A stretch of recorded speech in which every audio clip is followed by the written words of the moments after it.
ওং জননীং শারদাং দেবীং রামকৃষ্ণং জগদ্গুরুং পাদপদ্মে তৈস্থিত্বা প্রণমামি মুহুর্মুহুর। নমস্কার। আজ নিবেদিতার ভারত দর্শনের 278তম পর্ব। বলেছিলাম আগের দিনে এই মাসটি মায়ের আবির্ভাবের মাস, তাই মাকে সামনে রেখে নিবেদিতার বিষয়ে আলোকপাত করার সুযোগটি আমি হাতছাড়া করব না। সমস্ত মাতৃজাতির প্রতি শ্রদ্ধা রেখে সমস্ত মাতৃজাতির চরণতলে আমার প্রণতি জানিয়ে শ্রী শ্রী মা সারদা দেবী সান্নিধ্যে নিবেদিতার যে মাতৃভাবটি উন্মোচিত হয়েছিল, তার মধ্যে যে মাতৃভাবটি তিল তিল করে তৈরি হয়েছিল, সেটি কিন্তু ভারতীয় সংস্কৃতি সভ্যতার ইতিহাসে মাতৃকেন্দ্রিক এই সভ্যতারই কিছুটা প্রতিফলন। আমরা এই জাতি তার দেশকেও মাতৃকা রূপে শ্রদ্ধা করে, দেশও মাতৃকা বলে। নদী যে পর্বত থেকে রাশি রাশি জলরাশি নিয়ে সে দুলকি চালে চলতে চলতে পাহাড়, মালভূমি, সমতল অতিক্রম করতে করতে সমুদ্রের পথে এগিয়ে চলে, সেই নদীকেও আমরা মা বলে ডাকি, গঙ্গা মাই কি। অর্থাৎ নদী এবং এদেশের দেশমাতৃকা সকলেই আমাদের কাছে মাতৃ তুল্য এবং মাতৃভাবময়। আসলে এ দেশটায় মা নামক শব্দটিকে শ্রদ্ধার এমন একটি জায়গায় রেখেছে, সেখানে কিন্তু মা একটি আদরের, শ্রদ্ধার, পবিত্রতার মূর্ত প্রতীক। নিবেদিতা এসে প্রথমের দিকেই বলেছিলেন, পাশ্চাত্যে আমার দেশে এবং সমগ্র ইউরোপীয় দেশগুলির মধ্যে বাবাই সব, পিতাই সব, পিতা স্বর্গ, পিতা ধর্ম, জেসাস কেন্দ্রিক ধর্মীয় জীবন, চার্চ কেন্দ্রিক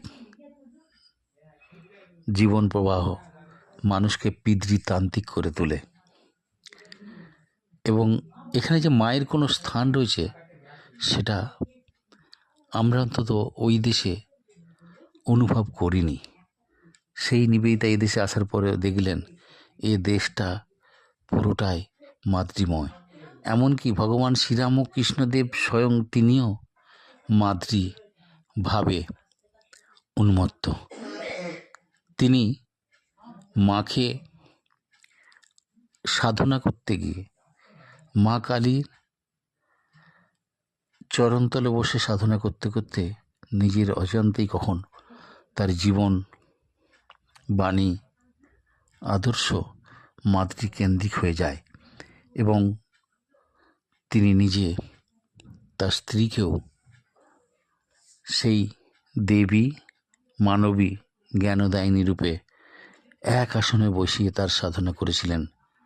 পৃথিবীর ইতিহাসের বিরল দৃষ্টান্ত। সেই মায়ের সান্নিধ্যে নিবেদিতা পৌঁছাবার পরে তিল তিল করে মাতৃভাবটি দেখতে দেখতে নিজের মধ্যে কখন কুমারী জননীর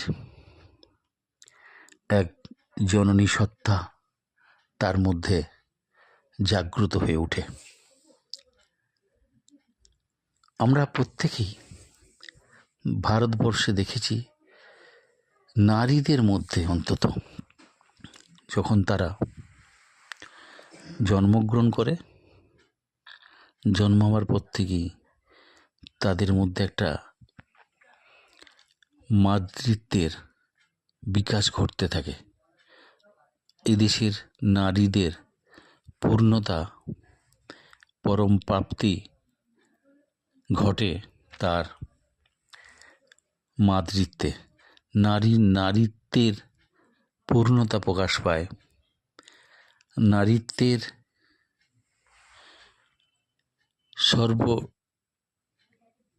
চিন্তা সর্বশক্তির যে উন্মেষ, সেটি বহিঃপ্রকাশ ঘটে তার মাতৃত্বের মাধ্যমে। মাতৃত্বই নারীর পূর্ণ অলঙ্কার। এটি ভারতবর্ষ যুগ যুগ ধরে দেখে এসেছে। নিবেদিতা সেটি দেখেছেন।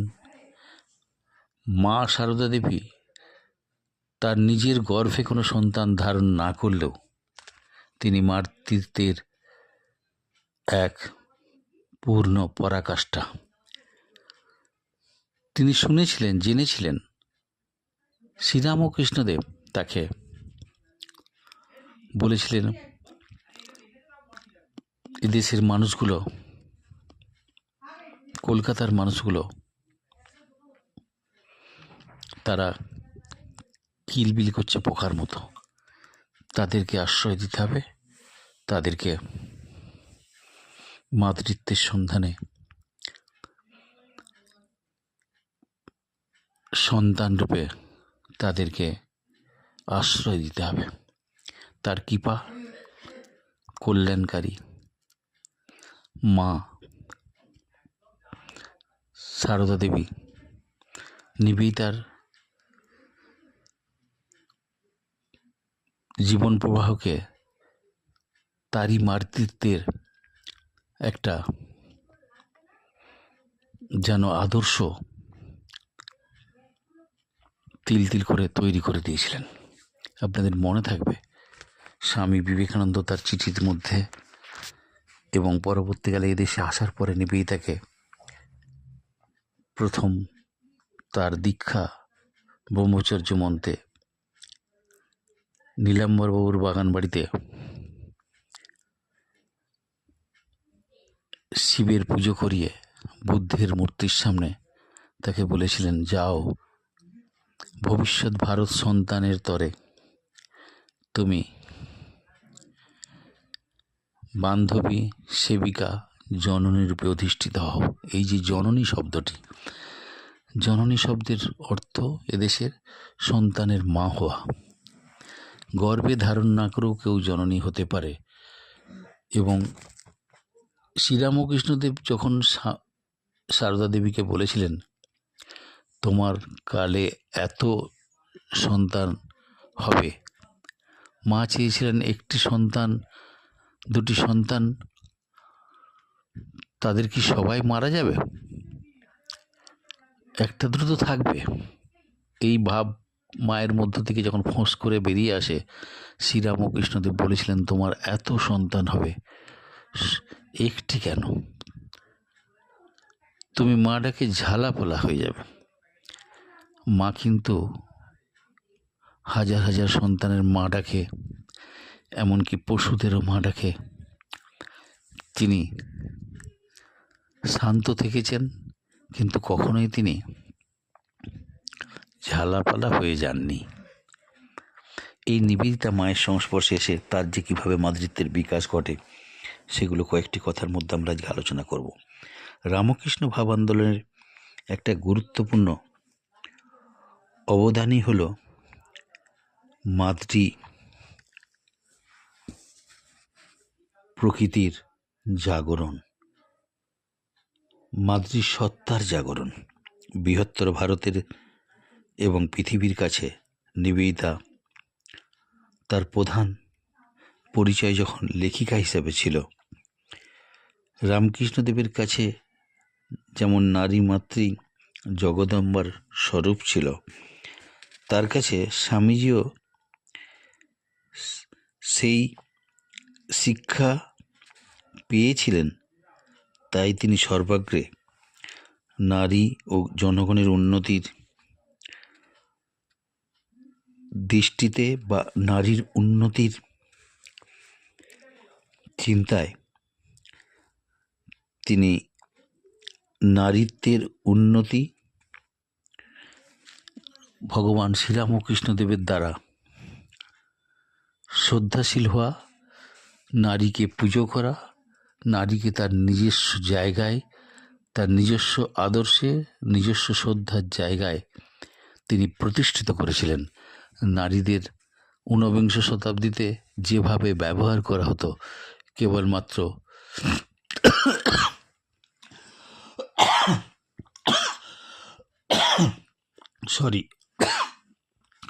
সন্তান উৎপাদনের যন্ত্র হিসাবে ব্যবহার না করে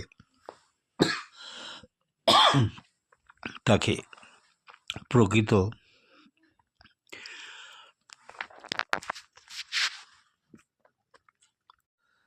নিবেদিতা দেখেছিলেন শ্রী শ্রী ঠাকুর শ্রীরামকৃষ্ণদেব মাকে সরস্বতী জ্ঞানদায়িনী বলে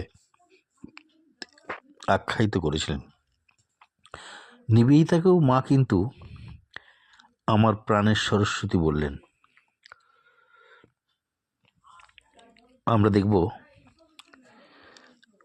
এই মা স্কুলে তার ছবি তোলা নিবেদিতা তার নিজের সন্তানের মতো তাকে সাজিয়ে দিয়ে নারীত্বের আসল স্বরূপটিকে বিশ্বের তথা বিশ্ব জননীর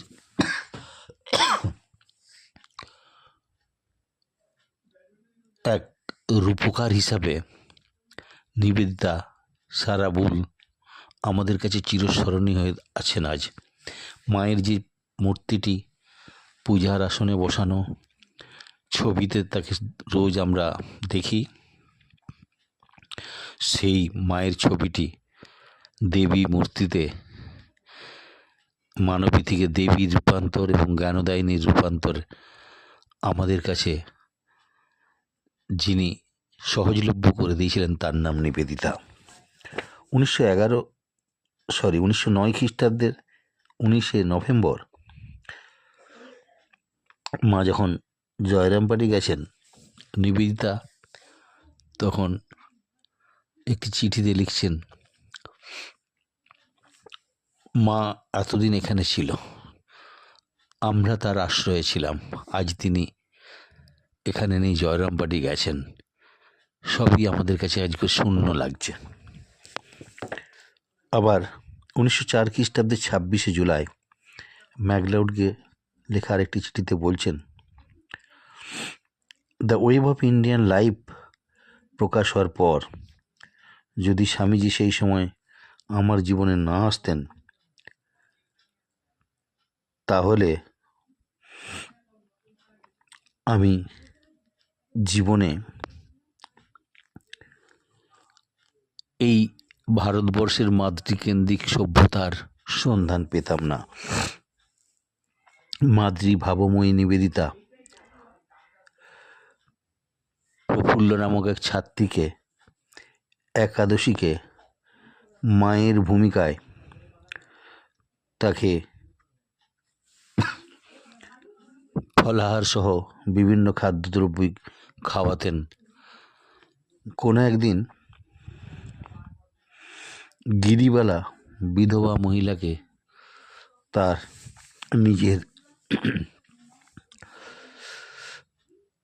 মেয়ের মতো তার সমস্ত দায়ভার গ্রহণ করছিলেন। মহামায়া নামক একটি মেয়ে যক্ষা রোগাক্রান্ত হয়, তাকে খ্রিশ্চিনকে সাথে নিয়ে তার মা এবং ভাইকে নিয়ে 3 মাস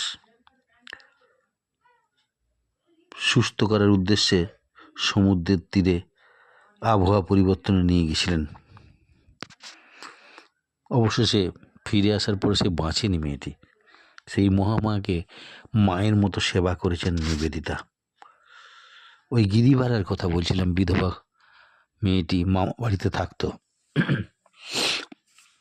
তাকে নিয়ে এসে মামার অনুমতি নিয়ে হাঁটু গেড়ে তার চরণতলে বসে তাকে নিয়ে এসে তার পড়াশোনা এবং খাওয়া দাওয়ার মায়ের মতো তাকে পরিচর্যা করেছিলেন। রাগ, তিরস্কার সেই সময় অন্তত তার থাকতো না। কিন্তু ছাত্রীদের পড়াশোনার সময় যখন তারা সঠিকভাবে দায়িত্ব পালন করতো না, তখন তার রাগ, ক্ষোভ সবগুলি প্রকাশ পেত। যখন একটি কন্যার সেবা মা হিসাবে করার দায়িত্ব পালন করতেন, তখন চলে যেত কোথায় রাগ, ক্ষোভ, তাপ। প্রিয় সিস্টার তার কথা বাড়িতে লেশমাত্র আলোচনা কেউ না করলেও অনেক মেয়েরা যারা পড়াশোনার সময় তার রাগ দেখেছেন, তারা বাড়িতে তার মা বাবার কাছে আলোচনা করতেন সিস্টারের অন্য রূপটাও। সাময়িক রাগ, ক্ষোভ, তিরস্কার সেগুলো সেই সময়ের জন্য, যেই সময় সে অপরাধমূলক কিছু দেখিয়েছে, তারপরে আবার স্বাভাবিক এবং মাতৃত্বের এক পরাকাষ্ঠা রূপে ছাত্রী এবং অন্যান্য জনগণের সামনে হাজির হয়েছেন। প্লেগে যে অসাধারণ ঘটনাটি ঘটে, ছোট্ট মেয়েটি তার মা বাবা মারা গেছে, অনেকেই পরিবারের লোকজন তাকে ছেড়ে পালিয়ে গেছে ওই প্লেগে আক্রান্ত হওয়ার ভয়ে। সেই সময় নিবেদিতা সেই অপরিষ্কার নোংরা ঘরগুলিকে পরিষ্কার করার জন্য চুনকাম করে দিচ্ছেন ঘরটাকে, এবং কন্যাটিকে নিজের কোলে রেখে তার সেবা করছেন এক মাতৃময়ী কুমারী জননী। বাচ্চাটি অবশেষে তার গলা জড়িয়ে মা মা বলতে বলতে প্রাণবায়ুটা নিভিয়ে গিয়েছিল। নিবেদিতার চোখ দিয়ে টসটস করে জল পড়েছিল। এক কুমারী জননীর, এক পিতা মাতাহীন সন্তানের মাতৃত্বের ভূমিকায় অবতীর্ণ নিবেদিতা। আবার পড়শির মধ্যে বাগবাজার অঞ্চলে একটি বাড়িতে একটি কন্যা সন্তান মারা গেছে। তার মা ভীষণভাবে পাগলের মতো কান্না এবং ভীষণভাবে ভেঙে পড়েছেন, চিৎকার করে তার সন্তানের মৃত্যু যন্ত্রণা নিজে যেমনভাবে কাঁটা তারের মতো বিঁধছিল তার জীবনকে, পাড়া প্রতিবেশীরা সেই চিৎকার শুনে তার কাছে ছুটে আসেন। নিবেদিতা রাতে সবে খাবারের জন্য প্রস্তুতি নিচ্ছেন, ছুটে চলে গেলেন কান্নার শব্দ পেয়ে প্রতিবেশীর কাছে। একদম হিন্দু সমাজের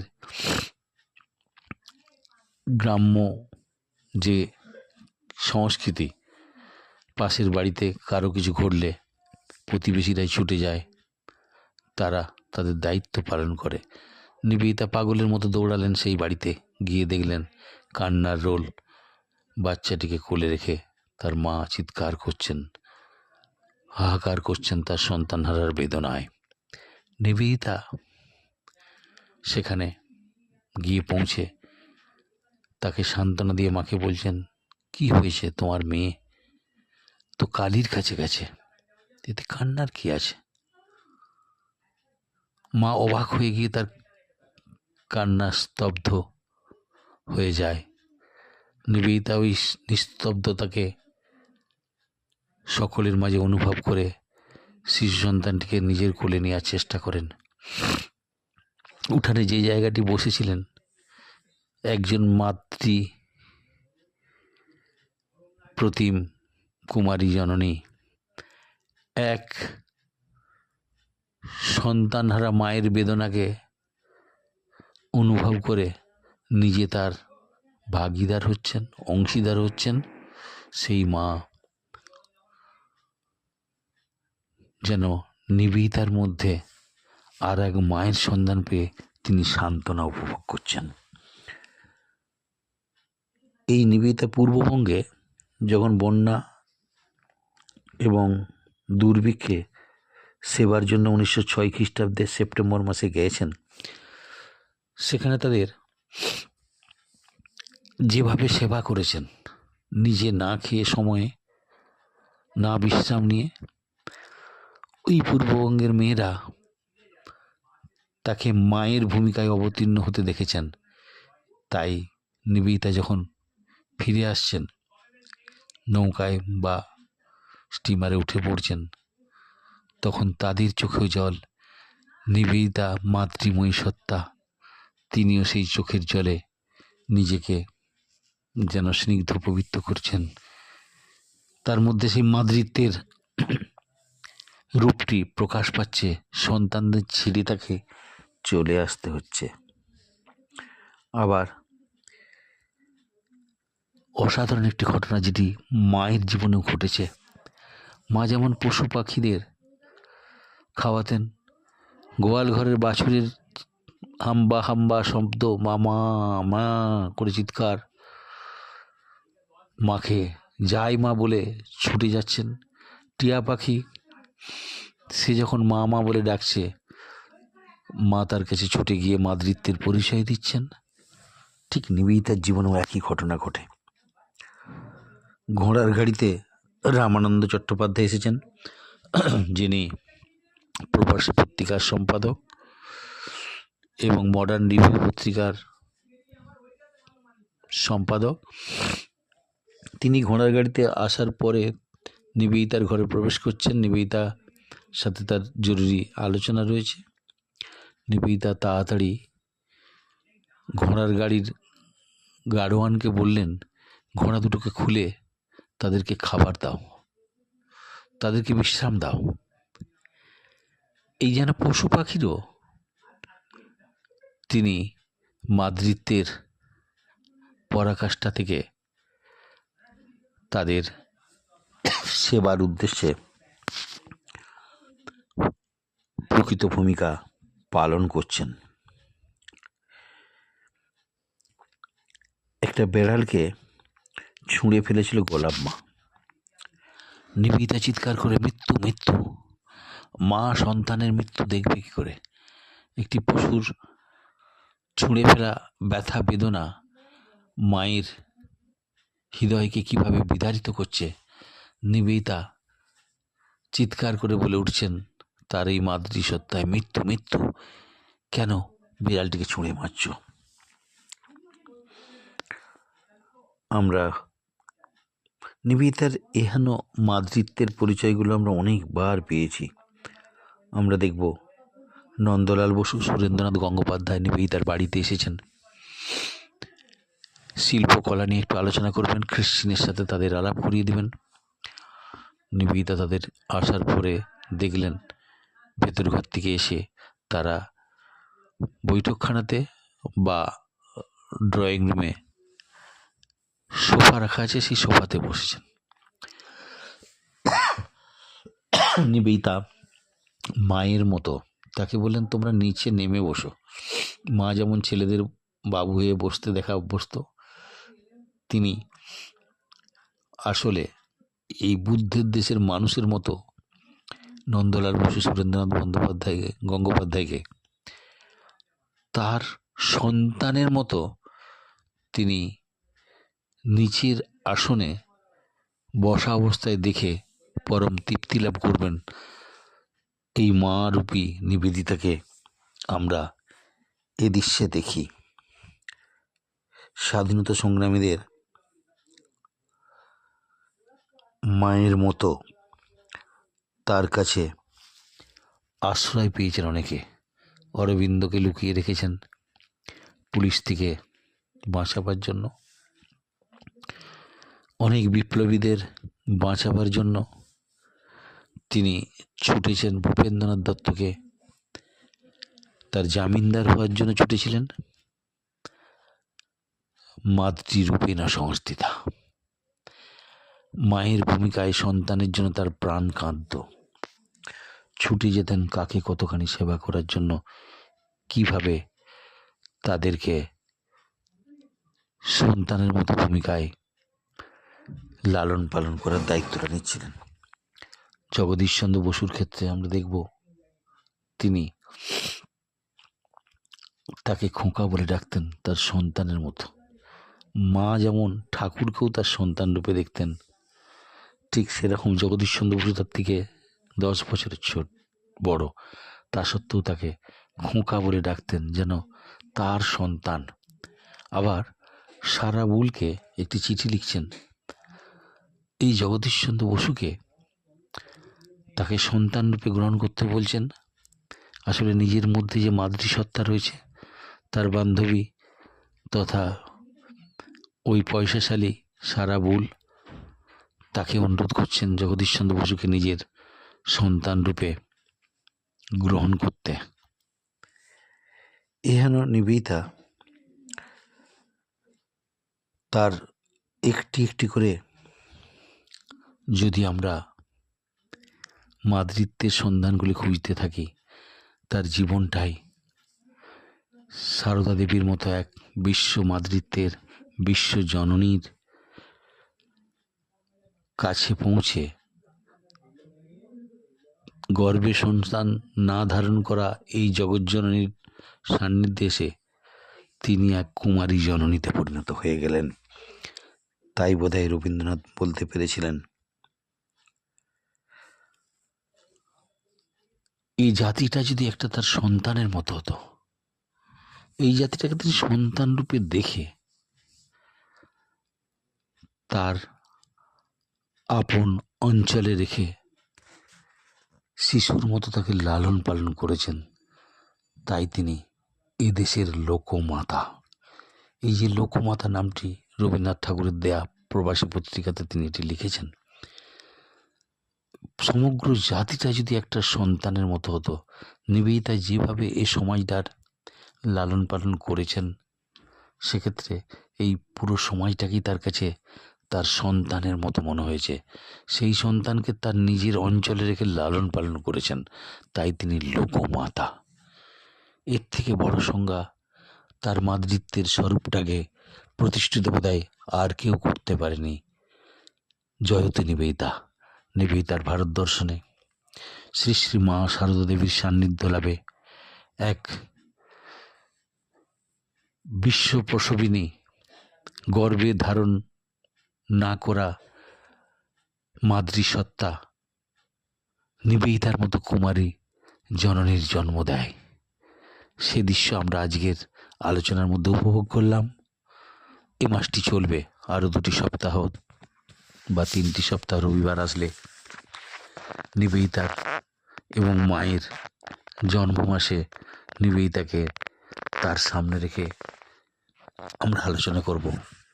এর পরের দিনে নিবেদিতার চিঠিতে মাকে যে অংশটি বাকি রয়েছে বা মায়ের সান্নিধ্যে নিবেদিতার অন্যান্য দিকগুলিকে আলোকপাত করার চেষ্টা করব। অনেকের অনুরোধে মা নিবেদিতা, খুকি ও নিবেদিতা, মায়ের খুকি নিবেদিতা, এরকম প্রসঙ্গের কথা বলেছে। আমার মনে হয় যেগুলো আস্তে আস্তে তুলে ধরছি, সেগুলোতে আপনাদের উত্তর অবশ্যই খুঁজে পাবেন। যাদের যেরকম জিজ্ঞাসা নিবেদিতা ও মায়ের সম্পর্কিত অনেক তথ্য জানার উদ্দেশ্যে, আমার মনে হয় এই আলোচনাগুলি আপনাদের সমৃদ্ধ করবে। সকলে ভালো থাকবেন। ওং অসত উমা সদ্গময় তমসো মা জ্যোতির্গময়। ওং শান্তি শান্তি শান্তি হরি ওং তৎসৎ। শ্রীরামকৃষ্ণ অর্পণমস্তু। নমস্কার। আজ